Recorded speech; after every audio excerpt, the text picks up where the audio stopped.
If you bought your Nikon camera body in a kit, there is a good chance you bought it with the 24-70 f4S lens. But if you'd like to take the next step and upgrade, what lens would be the best option?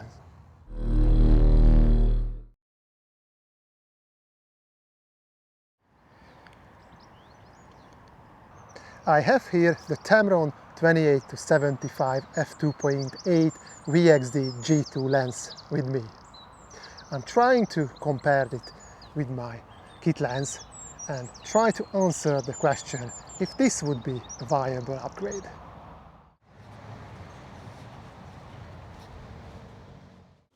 The first generation of this 28-75 standard zoom lens was rebranded and it can be bought under Nikon's lineup. Since then, Tamron redesigned the lens and basically improved on all of its weaknesses. But this time it was not rebranded.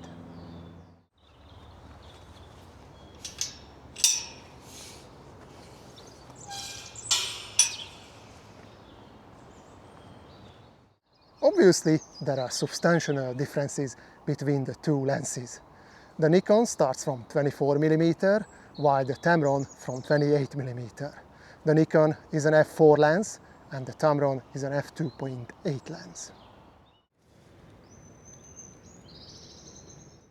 I'm going to compare the two lenses from landscape photography point of view and only at the overlapping focal lengths.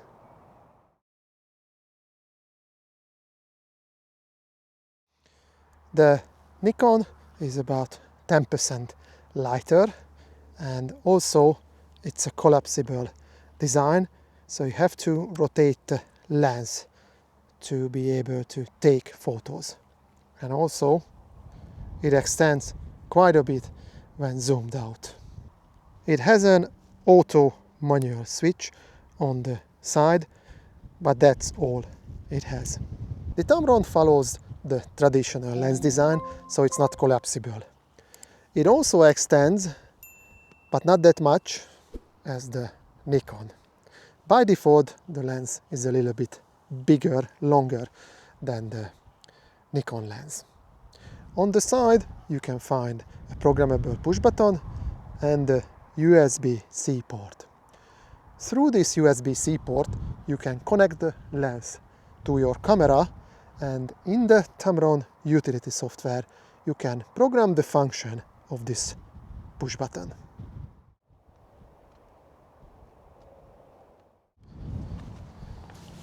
I can't complain at all about the build quality of these two lenses. They really were put together and they weather sealed, and I'm quite sure they're gonna last literally forever.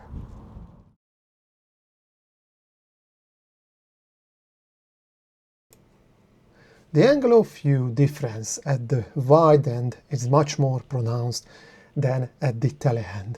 24mm is much more wider than 28mm, but between 70 and 75 the difference is not that pronounced.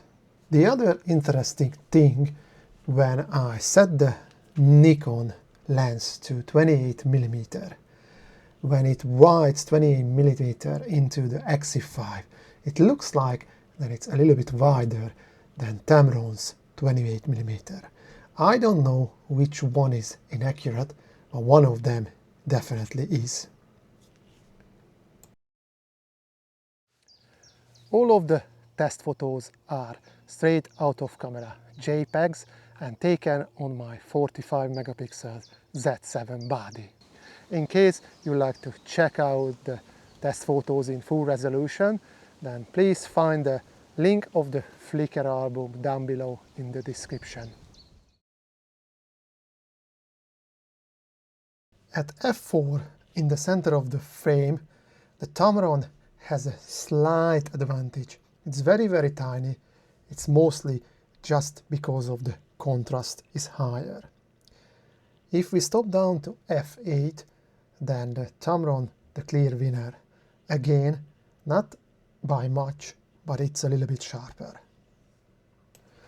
If we look at the corner of the frame, then the situation is the same. The Tamron is clearly sharper at f4. If we stop down to f8, then the Nikon improves a lot, but still the Tamron is ahead.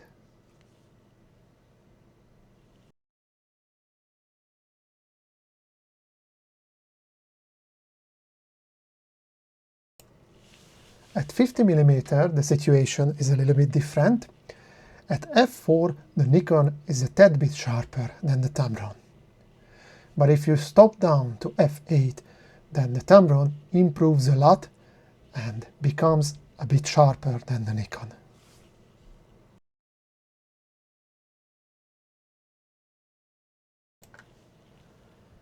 In the corner of the frame at 50mm, both lenses produce similar sharpness. No matter if it's f4 or f8, both of them looks exactly the same.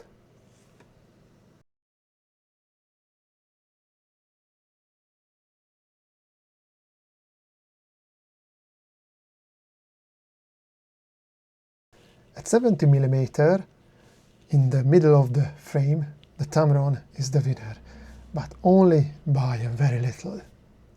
If you stop down to f8, this doesn't change, still the Tamron ahead. But I have to highlight that this is really subtle difference here. In the corner of the frame at 70mm, the Nikon shows its weakest performance. The Tamron is the clear winner here.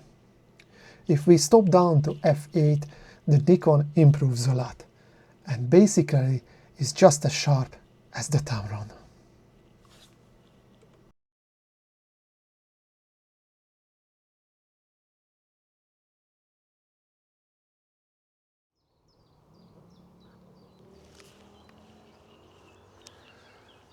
Both lenses have very good coatings on them, and I try to provoke them by shooting against the sun and putting the sun in the middle of the frame, just out of the frame, and try to figure out some different scenarios where I could provoke some flare and ghosting.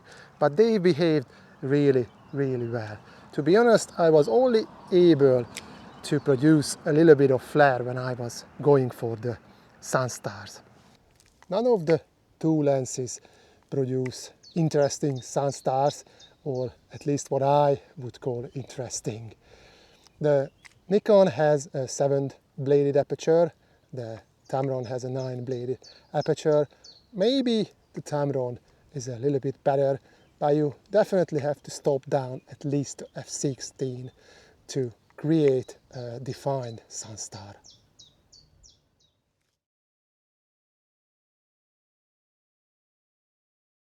Here are some of the samples I took just to show you the bokeh capability of these lenses.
I think at the end the choice is going to come down to your personal preferences.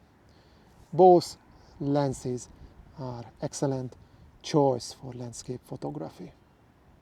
Do you need the 24mm? Do you need the f2.8? I think only you can decide. I hope you enjoyed this little comparison, and see you next time. May the light be with you all.